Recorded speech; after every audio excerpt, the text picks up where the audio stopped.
मंत्रिमंडल के समक्ष जो अभी पिछले दिनों माननीय सर्वोच्च न्यायालय द्वारा नौकरियों में अनुसूचित जाति के कोटे में वर्गीकरण के संबंध में हरियाणा अनुसूचित जाति आयोग की जो रिपोर्ट थी वो आज रखी गई। उस रिपोर्ट को कैबिनेट ने स्वीकार कर लिया और स्वीकार किया है क्योंकि चुनाव आचार संहिता लगी हुई है। चुनाव आचार संहिता उसको हमने देख करके ये अनुशंसा की है कि चुनाव आयोग को भेजी जाए रिपोर्ट। जैसा भी चुनाव आयोग उसके ऊपर दिशा निर्देश देगा हम उसको आगे बढ़ाने का काम करेंगे। एक ये अनुशंसा है क्या?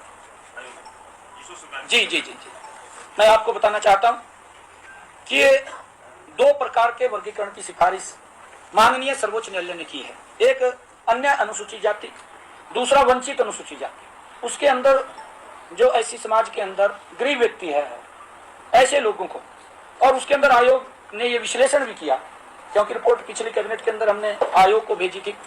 आयोग ने जो ऐसी आयोग है उसने इसके ऊपर विश्लेषण किया कि वंचित अनुसूचित जाति की संख्या में 50% से ज्यादा हिस्सा होने से के बावजूद उनका नौकरियों में प्रतिनिधित्व तुलनात्मक रूप से काफी कम है। अन्य अनुसूचित जातियों में जैसे चमार है, रेगर है, रायगर है, रामदासी है, रविदासी है, बलही है, बटाई है, मोची है, जाटव है, ये अन्य अनुसूचित जातियों में शामिल है।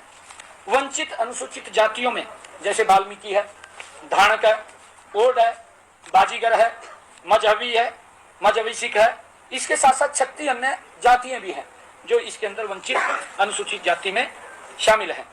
हरियाणा में आज सरकारी नौकरियों में सीधी भर्ती में 20% कोटा अनुसूचित जाति के लिए आरक्षित है।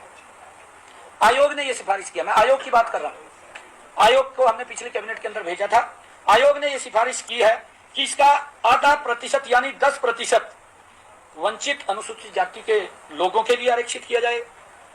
यदि कोई योग्य अभ्यर्थी वंचित अनुसूचित जाति से नहीं मिलता, अगर उससे नहीं मिलता तो उस स्थिति में अन्य अनुसूचित जाति के अभ्यर्थी से उस पोस्ट को भरा जाए, चयन किया जाए उसका।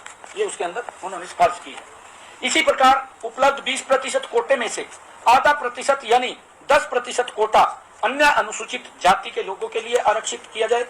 यदि कोई योग्य अभ्यर्थी अन्य अनुसूचित जाति में से नहीं मिलता तो उस स्थिति में वंचित अनुसूचित जातियों से अभ्यर्थियों का चयन किया जाएगा। हाँ जी, इधर से भी ले सकते हैं, उधर से भी ले सकते हैं, दोनों खाली ना पोस्ट रहे, जो वो कोटा है वो कोटा उतना बरकरार रहे। और इसी प्रकार आज के कुल 20% कोटा में कोई परिवर्तन नहीं होगा क्योंकि वो 20% जो कोटा है वो कोटा रहेगा। आज कैबिनेट ने इन सारे आंकड़ों का विश्लेषण का अध्ययन करने के बाद हरियाणा अनुसूचित आयोग की रिपोर्ट को स्वीकार कर लिया है, जैसा मैंने बताया भी है।